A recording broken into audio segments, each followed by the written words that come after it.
तो non conducting sphere के लिए अपने पास क्या होगी, वॉल्यूम चार्ज डेंसिटी, क्योंकि चार्ज जो ये क्यू चार्ज है वो कहाँ पे डिस्ट्रीब्यूटेड है, वी वॉल्यूम के ऊपर, तो वॉल्यूम चार्ज डेंसिटी क्या हो जाएगी, क्यू बाई वी, और वॉल्यूम अपने पास क्या हो जाएगा, ये स्फीयर है, कैपिटल आर इसकी रेडियस है, तो इसका वॉल्यूम क्या हो जाएगा अपने पास 4/3 पाई आर क्यूब, यानी वी की जगह पर ने क्या पुट कर लिया इसका वॉल्यूम इस स्फीयर का, और तो क्यू की वैल्यू क्या हो जाएगी, यहाँ से क्यू की वैल्यू अपन निकालेंगे तो ये 4/3 पाई आर की क्यूब रो के साथ जाके हो जाएगा मल्टीप्लाई, तो क्यू इज इक्वल टू क्या हो जाएगा, रो इंटू में 4/3 पाई आर क्यूब, ये हो जाएगी अपने पास यहाँ से इक्वेशन फर्स्ट। अब इसके बाद देखना, अब इसके बाद जो कैलकुलेशन होगी मेरे पास यहाँ से नॉन कंडक्टिंग स्फीयर के लिए, वो सेम कैसे होगी, कंडक्टिंग या अपन के स्फेरिकल सेल की तरह होगी, आउटसाइड द पॉइंट और सरफेस पे, सिर्फ जो डिफरेंस आएगा वो कहाँ पे आएगा, इनसाइड द पॉइंट आएगा अपने पास यहाँ से। तो इसमें मैं करके बता देता हूँ एक बार, और यही सेम अपन ने किया है। अब ये अपने पास क्या है, नॉन कंडक्टिंग स्फीयर है, और कितनी रेडियस है इसकी आर, और इससे स्मॉल आर डिस्टेंस पे, और सर्फ ये इसके ऊपर चार्ज डिस्ट्रीब्यूटेड, और कितना चार्ज है, क्यू चार्ज अपने पास यहाँ से। अब इससे स्मॉल आर डिस्टेंस के ऊपर यहाँ पे आउटसाइड द पॉइंट ले रहे हैं, first point, when point P outside the sphere, तो आउटसाइड द स्फीयर अपन लेंगे पॉइंट पी, और ये कितनी डिस्टेंस पे है, स्मॉल आर डिस्टेंस के ऊपर है, तो यहाँ पे अपन क्या कर लेंगे कि स्मॉल आर रेडियस का स्फीयर कंसीडर कर लिया अपन ने यहाँ से एक, और इसको अपन बोलते हैं गाउशियन सरफेस या क्लोज सरफेस। अब वही इस पॉजिटिव चार्ज है, पॉजिटिव चार्ज के कारण इलेक्ट्रिक फील्ड भी क्या होगा, ये आउटसाइड, और यहाँ पे क्या ले लेंगे, कोई भी स्मॉल एरिया ले लेंगे ds, और एरिया वेक्टर भी क्या हो जाएगा अपने पास यहाँ पे आउटसाइड, एरिया वेक्टर की डायरेक्शन में बताई थी perpendicular outward, electric field positive charge की वजह से भी क्या होगा अपने पास यहाँ से आउटवर्ड डायरेक्शन में, ठीक है। अब इसके बाद देखना यहाँ से, अब यूजिंग गोस थ्योरम, तो इसके बाद देखना अपने पास यहाँ से यूजिंग गोस थ्योरम, तो गोस थ्योरम से अपन क्या लिख सकते हैं, अब देखना ये अपन ने पढ़ा था गोस थ्योरम पे, phi is equal to integration E vector dot d s vector is equal to q upon में एप्सिलॉन नोट, तो यहाँ से देखना ई की वैल्यू क्या आ जाएगी, अब ये अपने को ई निकालना इलेक्ट्रिक फील्ड इंटेंसिटी, तो ये जो है इसको अपन क्या लिख सकते हैं, ई d s cos theta dot product हटाएंगे तो, और क्यू अपॉन में एप्सिलॉन नोट। अब देखना ये मैंने बताया था यहाँ पे ई और डी एस की डायरेक्शन क्या है अपने पास, यहाँ से सेम है ई और डी एस की डायरेक्शन, तो थीटा की वैल्यू क्या हो जाएगी 0, अब यहाँ थीटा की वैल्यू क्या पुट करेंगे 0, तो कोस 0 की वैल्यू क्या हो जाएगी 1, यानी कोस 0 हट जाएगा अपने पास यहाँ से, कोस 0 की वैल्यू 1 पुट कर लेंगे, और इलेक्ट्रिक फील्ड तो बाहर आ जाएगा, और एरिया ds का क्या हो जाएगा, इंटीग्रेशन q अपॉन में एप्सिलॉन, ये सेम अपन स्फेरिकल सेल में किया था। अब स्फीयर है, स्फीयर का अपने पास ये क्या हो जाएगा, टोटल सरफेस एरिया ले लेंगे, तो टोटल सरफेस की एरिया क्या हो जाएगा 4 pi small r square is equal to क्या हो जाएगा q अपॉन एप्सिलॉन नोट, तो e की वैल्यू यहाँ से अपने पास क्या हो जाएगी 1/4 pi epsilon naught q upon में आर स्क्वायर, और ये देखना सेम अपने पास कैसे आ रही है, स्फेरिकल सेल के जैसी आ रही है अपने पास यहाँ से, तो ये देख लेना इस तरफ।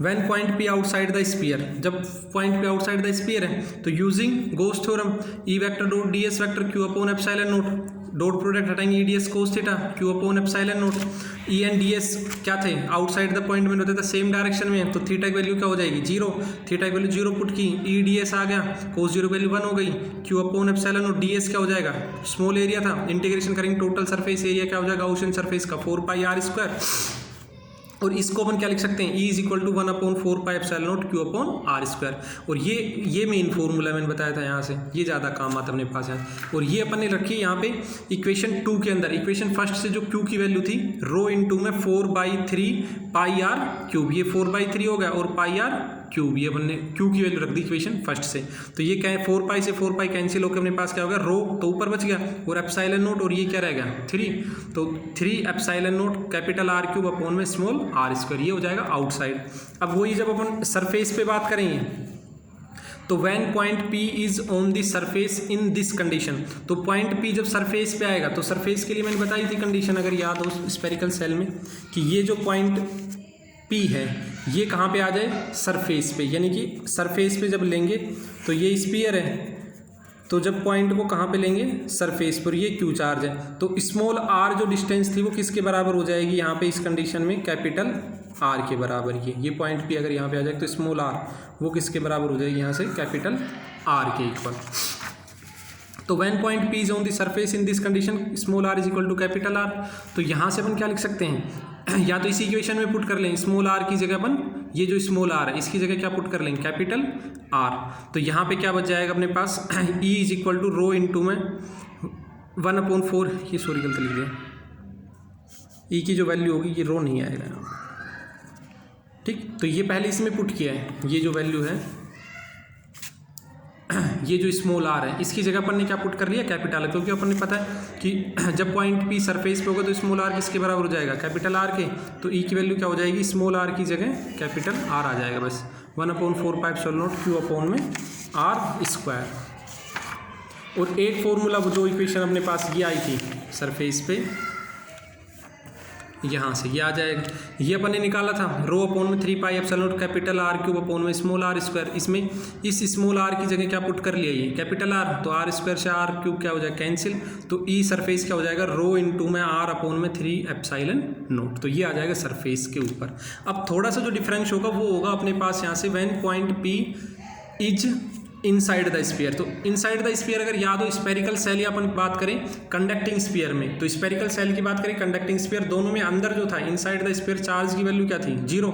अगर वहाँ पे चार्ज 0 तो मैंने बताया electric field inside the spherical shell की बात करें या कंडक्टिंग स्फीयर के लिए इलेक्ट्रिक फील्ड क्या हो जाएगा, 0। लेकिन नॉन, अभी अपन पढ़ रहे हैं नॉन कंडक्टिंग स्फीयर, तो नॉन कंडक्टिंग स्फीयर में जो अपने पास चार्ज की वैल्यू 0 नहीं होगी, तो इसलिए इलेक्ट्रिक फील्ड भी वहाँ पे क्या नहीं होगा, 0 नहीं होगा अपने पास यहाँ से। अब वो देखना अपने पास कैसे निकालें। तो यहाँ से अपन करते हैं स्टार्ट थर्ड कंडीशन। तो ये कैपिटल आर रेडियस है, ठीक है। और अब की बार जो पॉइंट अपन ने लिया है वो पी, वो कहाँ पे लिया, इनसाइड द स्फीयर, यहाँ पे लिया है इनसाइड। तो और कितनी डिस्टेंस पे, वही स्मॉल आर डिस्टेंस के ऊपर है। तो अपन क्या कर लेंगे, स्मॉल आर रेडियस का ये एक स्फीयर और कंसीडर कर लेंगे इसके अंदर ही। अब देखना इस, ये जो पहले स्फीयर था पूरा, ये कंप्लीट कैपिटल आर रेडियस का, जो कैपिटल आर रेडियस का जो स्फीयर था, इसके अंदर जो चार्ज है वो कितना है, मान लो क्यू, इसके अंदर कैपिटल आर। और ये जो अपने गाउशियन सरफेस या अपन कहें ये स्पेरिकल सरफेस कंसीडर की, जो मैंने डॉटेड लाइन से दिखाई है, इसके अंदर चार्ज कितना इनक्लोज है, मान लो गाउशियन सरफेस के अंदर क्यू डैश।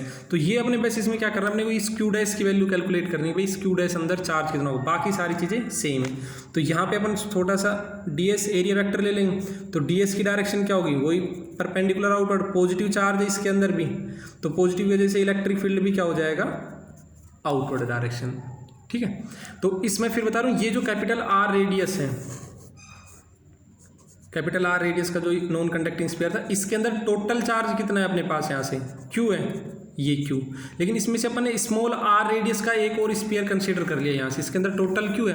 अपन को इसके अंदर देखना भाई, ये जो डॉटेड गाउशियन सरफेस है इसके अंदर कितना है, तो इसके अंदर कितना अपन ने कंसीडर कर लिया, क्यू डैश। अब इसकी वैल्यू निकालेंगे, क्यू डैश की वैल्यू कितनी होगी, फिर बाकी वही यूजिंग गोस्ट थ्योरम से करके अपन कैलकुलेट कर लेंगे। तो यहाँ पे देखना, अब ये जो पूरा है अपने पास यहाँ से इस तरह से आर, कैपिटल आर रेडियस का अगर स्फीयर है तो उसके अंदर कितना चार्ज इनक्लोज है, क्यू। और इसका वॉल्यूम कितना हो जाएगा, 4/3πr3। इस वॉल्यूम के अंदर जो चार्ज इनक्लोज है वो कितना है, स्मॉल क्यू। तो यूनिट वॉल्यूम में कितना हो जाएगा, क्यू अपॉन में 4/3π कैपिटल आर क्यू। और अपने को इसमें निकालना है गाउशियन सरफेस के अंदर कितना चार्ज है, तो इसका वॉल्यूम कितना हो जाएगा, स्मॉल आर क्यूब आ जाएगा बस इस कैपिटल आर की जगह।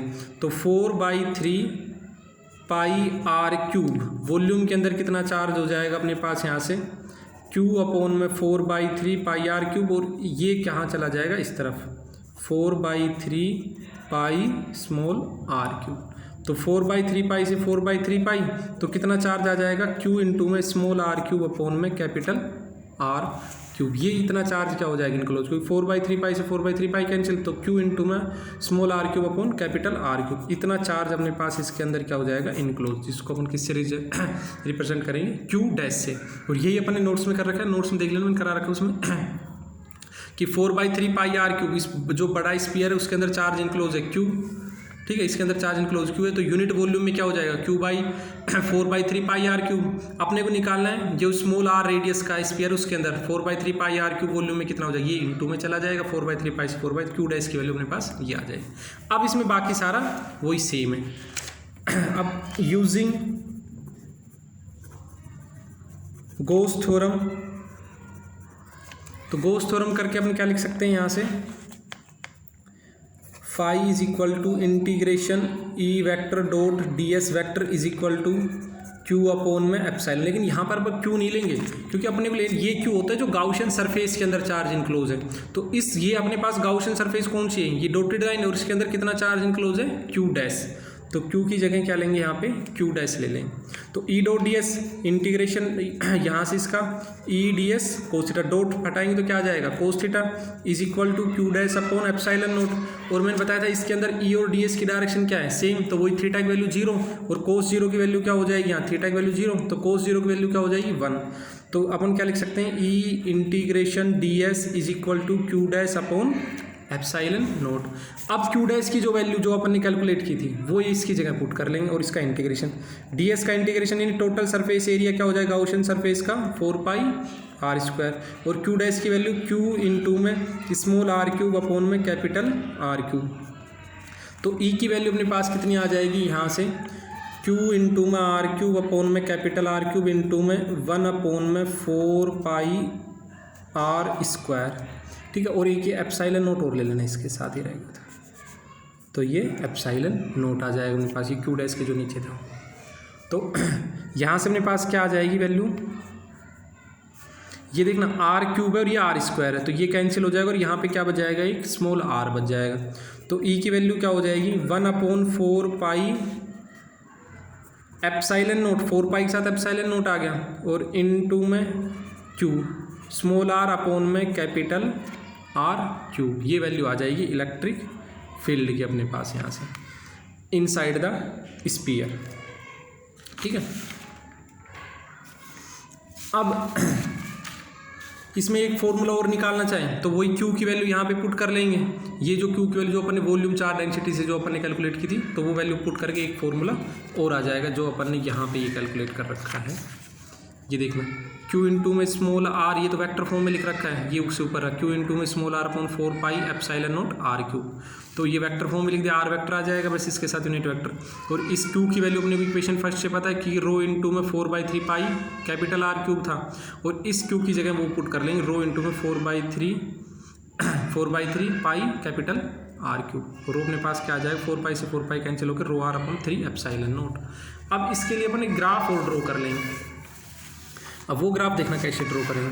तो पहले मैं सारी इलेक्ट्रिक फील्ड लिख देता हूँ कि ई इनसाइड जो इलेक्ट्रिक फील्ड आया है वो अपने पास कितना आया है 1 upon 4 pi epsilon naught Q into में स्मॉल आर अपॉन में कैपिटल आर क्यूब।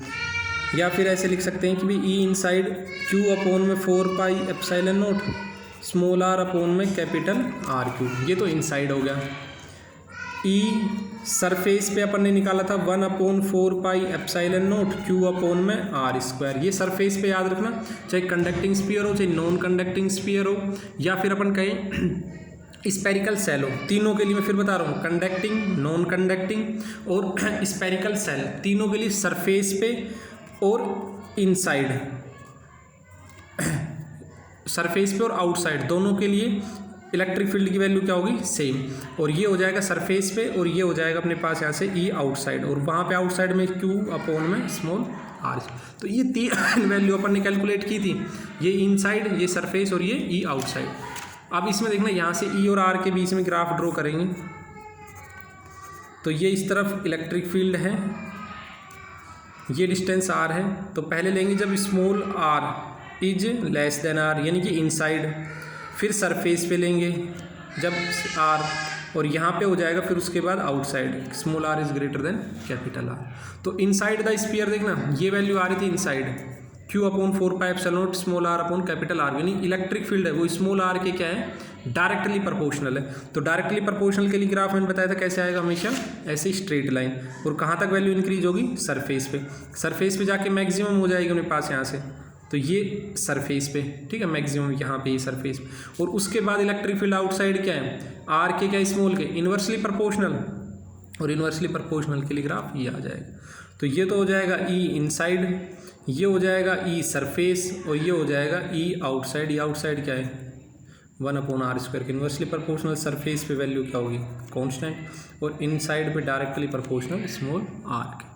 तो ये हो जाएगा electric field due to non conducting sphere. मैं बता रहा हूँ फिर इनसाइड में सिर्फ फर्क है अपने पास यहाँ से नॉन कंडक्टिंग में, जो नॉन कंडक्टिंग है उसमें इनसाइड में बस क्यू डैश की वैल्यू थोड़ा सा निकालना अलग है। बाकी अगर अपन बात करें कंडक्टिंग की या स्पेरिकल सेल और इस नॉन कंडक्टिंग, तीनों के लिए